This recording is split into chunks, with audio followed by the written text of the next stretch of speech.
नमस्कार शेतकरी बंधूंनो, स्वागत आहे आपल्या सचिन्स इन्फो या यूट्यूब चॅनलवर. बघा शेतकऱ्यांनो, जे तुम्ही महाडीबीटी मार्फत जे शासनाच्या विविध योजनांसाठी अर्ज करत होते, त्या ठिकाणी खूप मोठी अशी जी-आर आणि मोठी घोषणा सरकारने केली आहे. जी-आरनुसार बघा 6 ऑक्टोबरचा हा जी-आर आहे. आणि म्हटले महाडीबीटी प्रणालीवर लाभार्थी निवडीसाठी प्रथम येणाऱ्यास प्रथम प्रणाली म्हणजे फर्स्ट कम फर्स्ट सर्व्हिस प्रणाली राबवण्याबाबत यामध्ये दिले. त्याचबरोबर जे शेतकरी चुकीचे डॉक्युमेंट देतील किंवा ज्यांना लाभ भेटला आहे आणि त्या लाभाचा गैरवापर करतील अशा शेतकऱ्यांना यामध्ये ब्लॉक करण्याचं 3 ते 5 वर्ष असं ब्लॉक करण्याबाबत या जी-आरमध्ये म्हटले. चला बघूया नेमकं काय म्हटले जी-आरमध्ये. बघा, कृषी विभागातील विविध घटकांअंतर्गत लाभार्थ्यांची पारदर्शक पद्धतीने निवड व गतिमान पद्धतीने लाभ अदा करण्यासाठी महिना जुलै 19 पासून महाडीबीटी पोर्टलद्वारे ह्या ज्या योजना आहेत त्या राबवल्या जात होत्या. महाडीबीटी पोर्टलवर शेतकऱ्यांनी अर्ज केल्यानंतर उपलब्ध अनुदानाच्या प्रमाणात शेतकऱ्यांची लॉटरीद्वारे निवड करण्यात येऊन पोर्टल विविध टप्प्यावर आवश्यक प्रयास करून लाभार्थ्यांना लाभही देण्यात येत होता. परंतु 5 वर्ष अशा पद्धतीने लाभार्थ्यांना लाभ देण्याची प्रक्रिया सुरू असून कार्यप्रणालीमध्ये सुधारणा होणे आवश्यक असल्याचे दिसून आले आहे. त्यानुसार महाडीबीटी प्रणालीमध्ये लाभार्थी निवडण्यामधील पारदर्शकता व लाभ देण्यामधील गतिमानता राहण्यासाठी लॉटरी प्रणालीऐवजी प्रथम येणाऱ्यास प्रथम प्राधान्य म्हणजे फर्स्ट कम फर्स्ट सर्व्हिस ही कार्यप्रणाली राबवण्याची शासन विचाराधीन होती आणि त्या अनुषंगाने त्यांनी हा जी-आर काढलाय. बघा जी-आरमध्ये काय म्हटले. महाडीबीटी पोर्टलवर आज अखेर जे अर्ज प्रलंबित आहेत ते अर्ज प्रथम येणाऱ्यास प्रथम प्राधान्य या प्रणालीवर विचार करण्यात येईल. बघा शेतकरी मित्रांनो, तुम्ही उशिरा फॉर्म भरला असेल किंवा ज्या शेतकऱ्यांनी आधी फॉर्म भरले असतील, ज्यांनी आधी फॉर्म भरलेले असतील योजना आल्याबरोबर त्यांचा पहिला विचारात घेतल्या जाणारे फॉर्म आणि ज्यांनी उशिरा भरले त्यांचे फॉर्म विचारात शेवटी घेतले जाणारे. पहिले असं नव्हतं बघा शेतकरी मित्रांनो, पहिले लॉटरी पद्धत होती. तुम्ही फॉर्म 1 तारखेला भरा किंवा 30 तारखेला भरा, तुमच्या लॉटरी पद्धतीने तुम्हाला योजना देण्यात येते. पण आता तसं नाही. शेतकरी बंधूंनो बघा, आता जे फर्स्ट अर्ज करतील त्यांनाच पहिलं प्राधान्य देण्यात येईल असे यात म्हटलं आहे. सर्वात महत्त्वाचा मुद्दा 2 आहे मित्रांनो.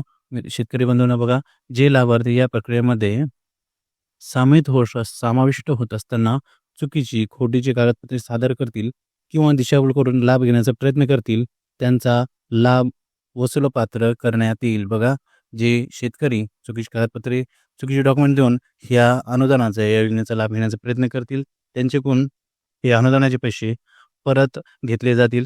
त्याचबरोबर तुमचा आधार आणि फार्मर आय डी पुढील 5 वर्षांसाठी कृषी विभागाच्या सर्व योजनांसाठी ब्लॉक करण्यात येईल. म्हणजे पुढील 5 वर्ष कृषी विभागाच्या ज्या बी योजना येतील त्यामध्ये तुम्ही अपात्र असाल 5 वर्षांसाठी तुमची आय डी ब्लॉक केली जाईल. बघा पुढे काय म्हटलंय. ज्या घटकांकरिता लाभार्थीची निवड होईल त्या घटकाचा लाभ त्या लाभार्थ्याने पुढील 3 वर्ष घेणे अपेक्षित आहे. त्याचबरोबर विविध मुदतीपर्यंत लाभ घेतला जात नसल्याची तसेच अनुदानित घटकाचा गैरवापर केल्याचे दिसले. म्हणजे बघा, तुम्हाला एखादी शासकीय जे महाडीबीटी पोर्टल सपोज तुम्ही ट्रॅक्टर घेतले आणि त्या घटकाचा तुम्ही 3 वर्ष लाभ घेतलेला नाही किंवा त्या घटकाचा तुम्ही गैरवापर केला आहे, त्या अनुदानाचा गैरवापर केला आहे म्हणजे ट्रॅक्टरचं अनुदान तुम्ही दुसरंच काहीतरी घेतलेलं आहे असं जर त्यांच्या निदर्शनास आलं तर या केसमध्ये तुमची आधार कार्ड आणि फार्मर आय डी पुढील 3 वर्षांसाठी ब्लॉक करण्यात येणार आहे. कृषी विभागामार्फत म्हणजे इथून पुढे 3 वर्षांपर्यंत तुम्ही शासकीय म्हणजे कृषी विभागामार्फत ज्या योजना राबवतात येतात त्यामध्ये तुमची आय डी ब्लॉक असल्याकारणाने तुम्हाला कुठल्याही प्रकारचा लाभ दिला जाणार नाही. जर तुम्हाला अनुदान भेटले आणि तुम्ही त्या अनुदानाचा गैरवापर करत असाल तर. बघा पुढे काय म्हटलंय. सर्वसाधारण प्रवर्गातील लक्षण घटकाचा वाटपाचा घटक तालुका असेल तर अनुसूचित जाती जमाती प्रवर्ग तसेच अपंगासाठी हा घटक जिल्हा राहील. पुढे बघा काय म्हटले. जी कागदपत्रे जसं की 7/12/8 जातीचे प्रमाणपत्र शासनाच्या वेगवेगळ्या विभागांच्या ऑनलाईन पोर्टल उपलब्ध आहेत. अशी कागदपत्र देऊन जे शेतकरी ऑनलाईन महाडीबीटीवर फॉर्म भरतात त्यांना वाटतं की फक्त माझ्याकडे ऑफलाईन आहे, तर हे सर्व डॉक्युमेंट्स शासनाच्या विविध पोर्टलवर उपलब्ध आहेत. त्यामुळे तुम्ही जे काही डॉक्युमेंट देऊन इथून पुढे महाडीबीटी पोर्टल फॉर्म भरशाल असं समजू नका की फक्त आपल्याकडेच आहे, वर कोणी बघणार नाही. शासनाच्या ऑनलाईन प्रत्येक विभागाच्या पोर्टलवर ऑनलाईन उपलब्ध असल्या कारणाने तुमचा लगेच फॉर्म ट्रेस होणार आहे. बघा पुढे काय म्हटलंय. अर्ज केलेल्या शेतकऱ्यांची क्रमवार यादी महाडीबीटी पोर्टलवर विभागाने संकेतस्थळावर तसेच अन्य माध्यमातून उपलब्ध राहील. म्हणजे बघा 1 तारखेला सपोज फॉर्म चालू झाला आहे त्यानुसार 1 तारखेपासून 30 तारखेपर्यंत शेवटची तारीख आहे.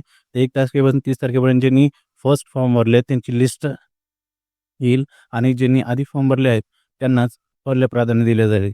जर त्यांनी नाही घेतलं तर पुढच्या क्रमांक असणाऱ्या शेतकऱ्याला लाभ दिला जाईल.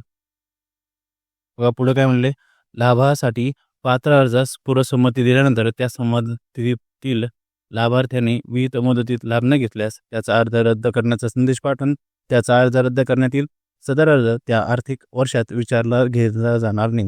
म्हणजे बघा ज्यांना लाभासाठी जे अर्ज म्हणजे बघा लाभासाठी पात्र अर्जास पूर्वसंमती दिल्यानंतर त्या संबंधित लाभार्थ्याने विहित मुदतीत लाभ न घेतल्यास त्याचा अर्थ रद्द करणे म्हणजे तुमच्या लॉटरीमध्ये नाव आले तुमचं फर्स्ट प्राधान्य यामध्ये तुमचं नाव आलं आणि जर तुम्ही याचा लाभ नाही घेतला तर पुढच्या आर्थिक वर्षामध्ये तुम्हाला सेम योजनेसाठी परत लाभ कृषी मार्फत दिला जाणार नाही किंवा घेऊ दिला जाणार नाही.